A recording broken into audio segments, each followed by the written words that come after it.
Yeah, Joel. The thing is, Joel, with Breath of the Wild, I feel like, how do I say this? Breath of the Wild was really good, and Tears of the Kingdom too, in that the side quests were really well sequestered to their area. So you go into a town and they're like, okay, here's stuff to do in this town. And it felt like you were really fleshing out the story of that area. But then there are other games where it feels like the side quests just bounce you all over the map and they feel like unrelated to each other in that town. They don't really do much to do world building between characters, like explaining their relationships or stuff. It's just like these random ass quests. It's just too much. So I kind of like the way Breath of the Wild did it. I also felt like while it was a longer game, it didn't take me that long to go through the side quests. Wasn't really that crazy. You said I hated Breath of the Wild. It was a decent game, but not a good Zelda game. Yeah, I really liked it. I loved Breath of the Wild and I loved Tears of the Kingdom, but I'm not gonna be like, oh, they're better than Majora's Mask. You know, like, I do want linear Zelda. I do. I like both though, and I'm okay if they keep doing both and they just have it like as a type of Zelda game. The same way we have Zelda games that are good ones and they're like top down. We have good ones and they're 3D and linear. Then we have some good ones that are in this open world style, right? Like have it be like a separate thing.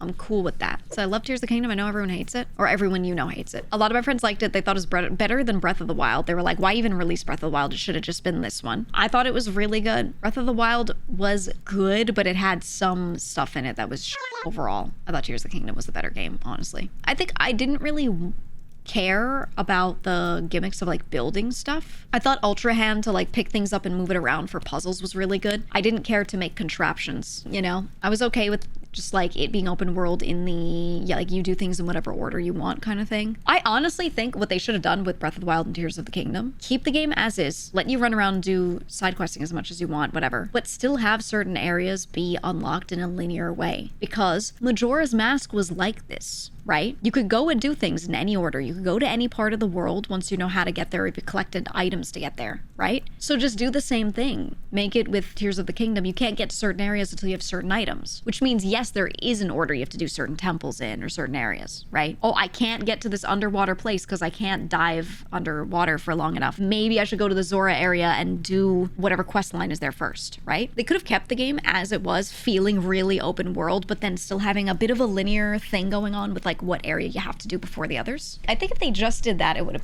been better, honestly. I think if they did it that way, game would have been perfect. They could have done more with the story that way too, to keep it in line. Sounds like Breath of the Wild. Breath of the Wild did it like that in phases. So I think what they should have done is, yes, you have your opening area, then you get out there and they're like, oh, do one of the 4 areas, right? The 4 divine beasts. They should have had an order for the divine beasts, and they should have had items that you get or things you unlock or whatever when you do like the first one that you then need for the second one, need for the third, need for the fourth, instead of you being able to do those in any order. And then there's like this end game phase after that where you go to the castle, right? I think if they just put those in a singular line, but let you go around to the different areas and do things in what order you want outside of the main quests, that would have been fine. I think they should have done that. And then have the areas that are not parts of the divine beasts be like the out of order stuff. That's what I thought, at least. I think that would have been better. I think the thing I didn't like was in Tears of the Kingdom, there were those, you would get these like teardrops and you would look and there's like a thing on the ground and you would regain a memory, and you could regain all of those out of order except for a chunk of them at the end. They were like, oh, these like last 2 or whatever it was, you can only get after getting the other ones. They should have just made you get them all in order. They could have sent you on a linear path to get each of those in order, drop the story to you in order with the cutscenes, but then they could have written more of the character dialogue to also make sense with that order. They should have just done that. Like, I don't know why they didn't. You know? You like the out of order nature motivated you so hard to get them all? Yeah, I think they could have maybe done them in more batches if you liked that, but I think those should have been in order, and then that way the other stuff could be out of order, or vice versa. Maybe the memories stay out of order, but then the tasks that you do are in order for what temples and things, right? Like, it's one of those things should have been linear, is how I felt. Kind of didn't care which. I just wanted them to be able to write more dialogue per characters that made sense and progressed as you go through. I know this is a lot more writing, but I like in a game when there's a town, everyone has dialogue, and then you do one major quest, and then you go back and everyone's dialogue is updated to reflect that they have been aware of that thing changing, right? But then when you have open world games, a lot of the time they do less of that, and it feels less like those people are in the story with you. It just feels like you're in a sandbox. That's what I don't like. I think the Tears of the Kingdom had more towns, but I still wanted more places with people. Yeah, I felt like there were so few NPCs living in each area, and I would have liked a bit more of a big main town. I would have liked a bigger, like, rebuilt, semi-rebuilt Hyrule Castle town where they're working on it, and they have like a lot of people living there, and it feels a bit more like a city. Stuff like that. Instead of reading the diary entries, we could be doing stuff to receive the information instead of letting the player play more. Right.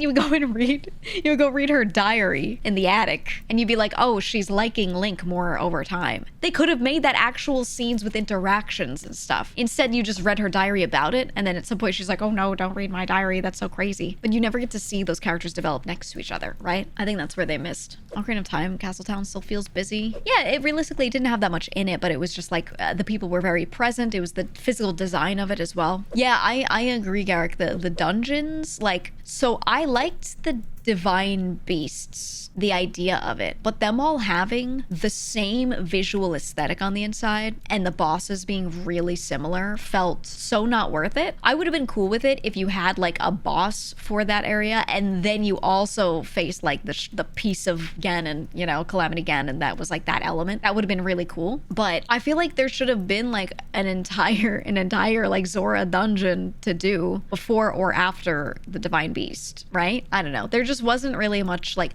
the thing is that the areas were designed really beautifully. They were all unique, and then they just didn't apply that to the actual dungeons you did. It was all in the town, and that kind of felt like I think that's what I didn't like. I don't know. I miss Wind Waker.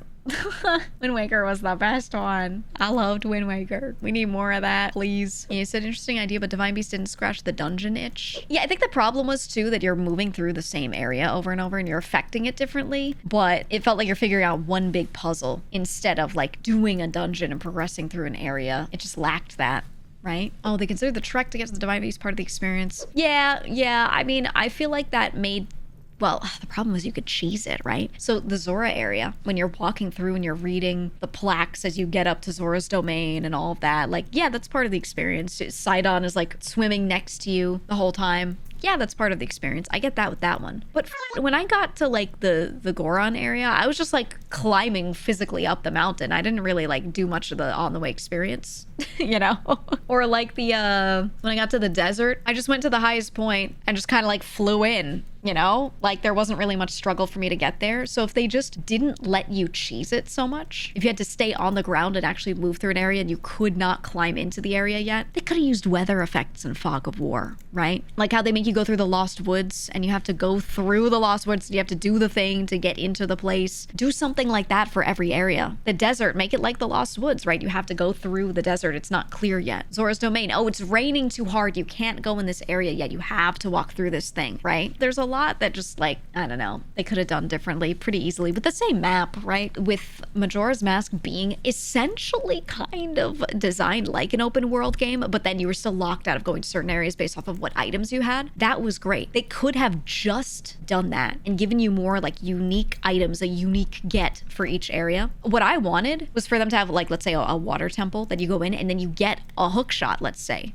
And then you use the hookshot in the Divine Beast in that area, right? That's what they should have done, where each area had a temple with a thing that you get, and then you could do the Divine Beast. But that's a lot of content.